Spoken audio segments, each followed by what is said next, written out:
¿Qué tal, mi gente? Hoy les tengo un video súper especial porque después de casi 2 años en Portugal, al fin tengo un avance con mi residencia. Así que si tú tienes tu cita próximamente aquí en Portugal, te recomiendo no perderte este video porque te cuento toda mi experiencia entregando mis documentos aquí en la Nueva Loya de Porto.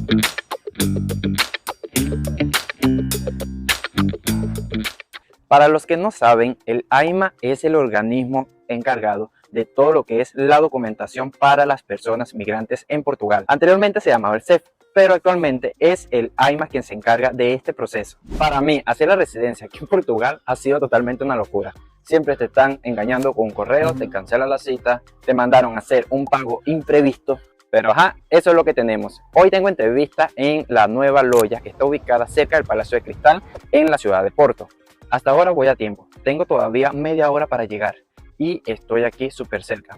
Esto está ubicado prácticamente en un lugar escondido. Sí, está cerca del Palacio de Cristal, pero como tal parece una casa. Pero esperen, que hace como 7 meses me llegó un correo donde decía que tenía que pagar el monto del AIMA de casi 400 euros. Para pagar fue totalmente complicado. Desde el inicio que me llegó el correo no podía ingresar al link de pago y solamente tenía 11 días para pagarlo. Así que al final de este video te voy a mostrar cómo fue que hice para hacer el pago y el problema que tuve, ya que salí hasta en la televisión. Miren, yo tuve que estacionar el carro un poco lejos, pero queda ahí, justamente en ese lugar. Y en toda esta parte de aquí se reúnen la mayoría de migrantes. Allá está la entrada, así que vamos a continuar caminando a ver si me dejan grabar por dentro, que lo dudo mucho. Lastimosamente intenté grabar, pero había un oficial que no me dejó hacerlo. Así que ahora te lo voy a contar. Llegué y en la entrada solamente me pidieron el comprobativo del día de mi cita, que está en mi correo electrónico. Después pasé por un pasillo ahí más o menos pequeño y una persona se encargó de decirme espera aquí un momento, y pasaron 2 minutos si acaso y la señora me dijo que entrara. Y cuando entro en esa puerta, o sea, es un cuarto como con 20 personas trabajando, cada uno en su cubículo. Bueno, me siento y la señora me dice cuál es el número de manifestación. Casualidad, yo no lo había llevado. Así que busqué mi correo y sale el número de manifestación. Porque cuando te llega el correo de la cita, arriba sale la identificación de la manifestación de interés.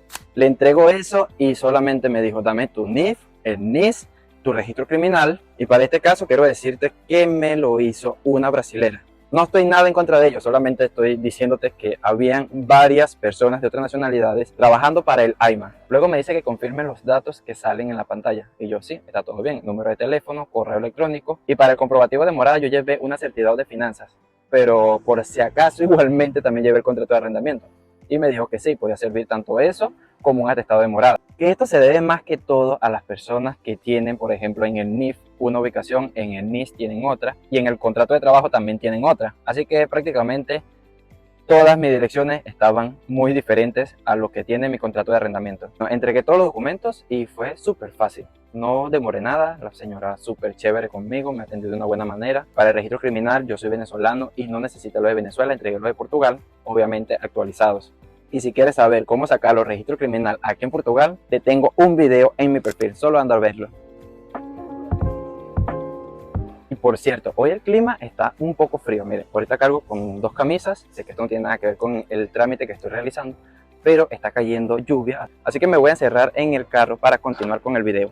Algo importante que quiero que por favor lo tengan en cuenta es que todos los documentos tienen que llevarlo hasta el que usted piense que no lo necesita. En mi caso fue nada más el pasaporte, el NIF, el NIS, el contrato de arrendamiento y mi contrato de trabajo. Además del registro criminal de Portugal que llevé, prácticamente fue todo lo básico que ya había subido en la página, porque hace 3 meses me llegó un correo donde decía que tenía que subir todos los documentos al sistema del AIMA y después que me iba a llegar otro correo para informarme cuál era el día de mi cita. Así que después de que todo estuviera correcto, todo directiño, me dijo que esperara en un lugar porque me iban a tomar los datos biométricos, o sea, mis huellas dactilares y una foto. Y de verdad te digo que no es nada de otro mundo hacer este trámite. A comparación de cualquier otro proceso que tú puedas hacer aquí en Portugal que demoras medio día, casi 5 horas, 6 horas, bueno, aquí solamente demoré 40 minutos. Fue algo increíble. Tanto así que me dio tiempo de hacer este video. Quería informarte y decirte un poco de cómo fue mi experiencia aquí en el AIMA hoy. Sé que este video le va a servir a las personas que tienen próximamente su cita en Portugal. Y no importa la ciudad en donde estés, porque los papeles son los mismos. Antes, déjame decirte que dentro de 24 horas o 2 días me estaría llegando un comprobativo a mi correo electrónico. Y que el cartón de residencia puede demorar de 2 a 3 meses en llegar. Pero como ahorita viene la época de diciembre, quizás me llegue en enero o febrero. Solo espero que llegue pronto porque lo necesito y quiero tener algunos beneficios de tener la residencia en Portugal. Yo soy Jess y nos vemos hasta un próximo capítulo aquí como migrante en este hermoso país, Portugal. Chao, chao. Soy Jess, creando contenido que ilumina. Desde Porto te muestro la vida y la rutina. Guío migrantes, gestiono documentos y en mi YouTube te enseño cada